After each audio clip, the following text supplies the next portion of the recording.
Hey folks, my name is Melanie. I use they, them, theirs pronouns, and this is my first video on my channel, Moviti, which is where I intend to share how I move through my life experiences. As this video probably grabbed your attention, I did indeed read 60 books, 60, in 2022. This list of books included novels, nonfiction, history, graphic novels, poems, and many, many more.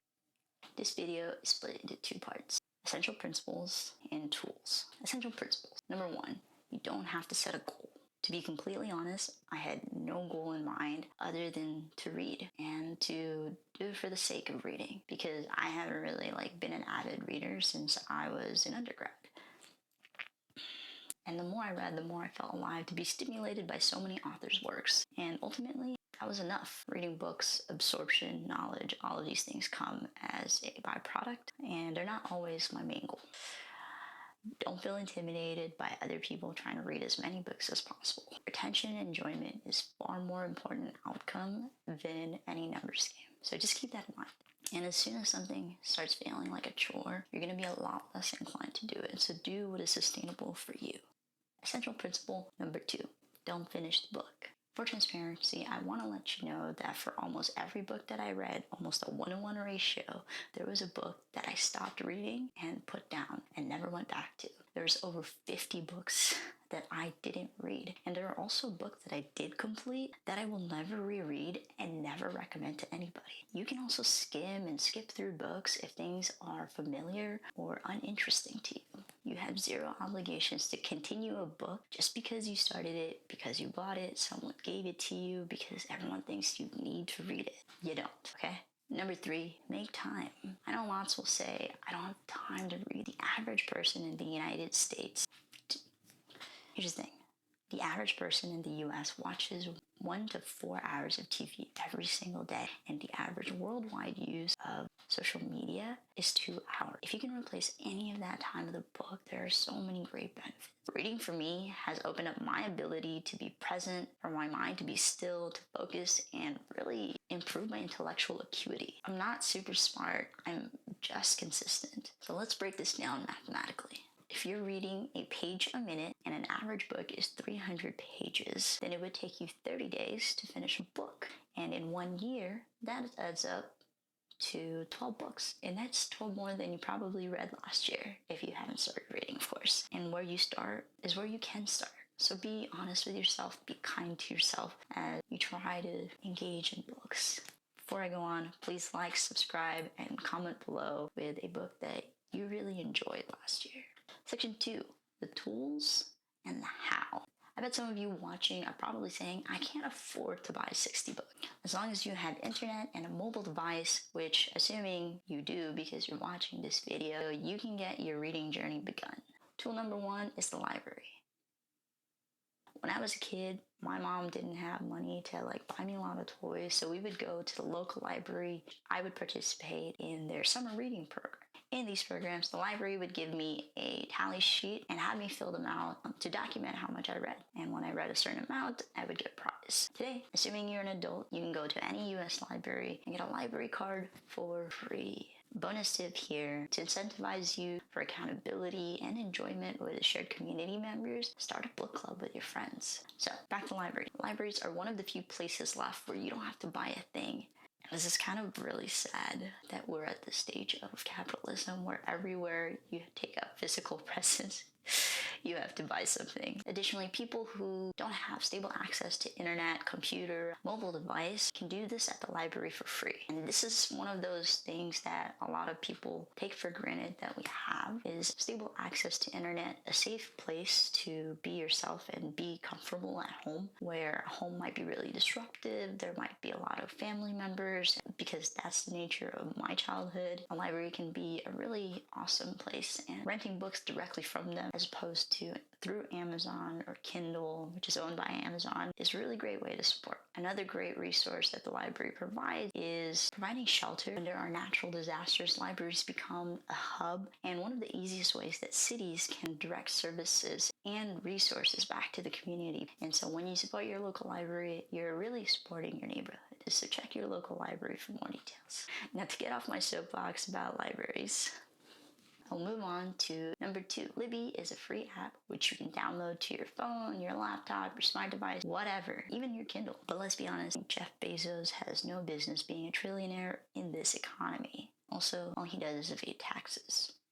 Doesn't anyone think that's weird? Anyways, tool number 3, retention. So I have always been a note taker and list maker. And while this might not work for you, it has helped me figure out what I want to get out of a book and when I just want to read it for enjoyment. And I think this is one of those things that comes with reading, is being able to grasp ideas and refer them back out into the world and share them with people. So when I'm reading a book, I will take a screenshot of a particular quote or a scene or a dialogue that catches my eye. And I'll use these passages or phrases to maybe inspire me to write something or to even share with a friend. I then log these screenshots into a Google Doc. I would just write verbatim the quote that I read, and then these 2 things, if they caught my eye. A is implement and apply, and it's exactly what it sounds like. If it was a cool idea or a habit or a concept that I thought I could implement or I might benefit from, I try to schedule it out for me to try the next week. If the goal felt like it might need more time, then I would kind of put it off for a couple months so I could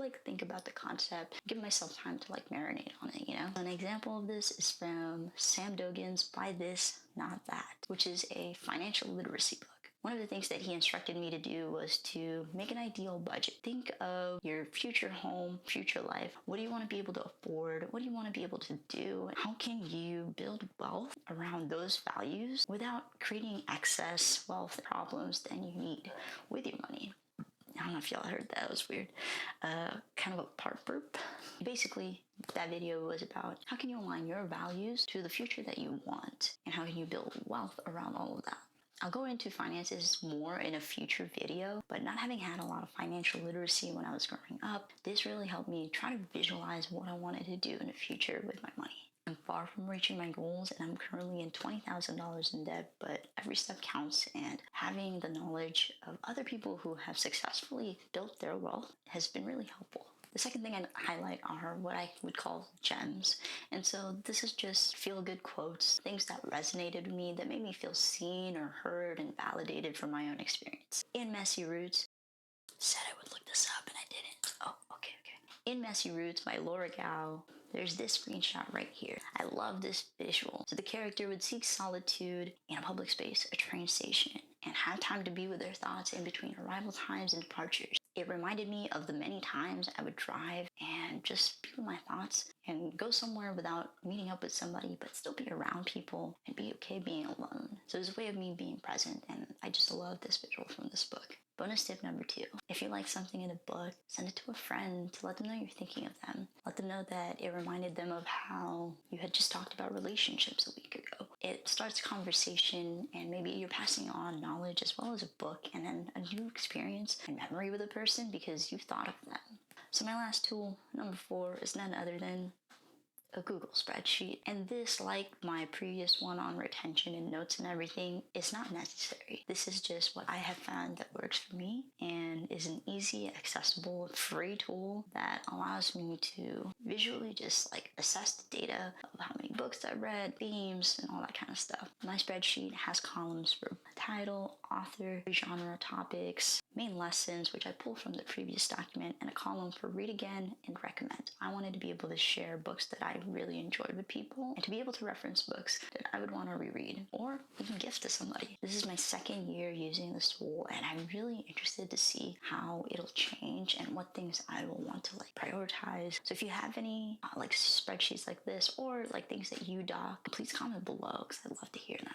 I really thought it would be great to look back on one day to see what kind of person I was when I was reading a book. Why did that book grip me so much? Who was I willing to give that book to as a recommendation, as a gift, as an opening for them to explore themselves better? Stay tuned for the 2023 book recap. I have found so much value in doing this, and I really want to keep encouraging people to. Oh, and as a side note, I only started reading diligently again in 2021. So this is my 3rd year of reintegrating books into my life. In 2021, I read 33 books. I actually mostly did audiobooks. Last year I did 60, and I mostly did reading, and I probably did 1 or 2 audiobooks a month. I'm currently 29, and I don't think it's ever too late to start any kind of habit, be it going to the gym, meditating, being more mindful of the food that you eat. Just remember, Like I said earlier, where you start is where you can start, so just be gentle with yourself in that process. So these are my tools, and these are what I have come up with to try to help me retain all of this information long term, and to really just be able to reflect on books and what the feelings that they gave me in that moment. And like I said, they may not all be for you. If you don't feel like taking notes, don't do it. I think what I've loved about there's a lot of things, obviously, that I've loved about books, but it's taught me that I can continuously change. I can continuously take on new ideas and share them. There is an abundance of information, and what's really important is being able to parse through all of that and find your values. Like I said, I didn't read books with the intention of learning a grand lesson of life. I didn't. I read for fun. Self-acceptance, joy, knowledge were really byproducts of it all. Stay tuned for my next video about the themes that really stuck out to me when I was reading and my intentions for 2023's book list. So take what you need and leave the rest. If you like this video, drop a comment below with a book you would recommend. Know that my video is not all encompassing. Of course, this is just from my own experience. These are just things that I have found most useful in my reading journey. So with that, until next time, moviti.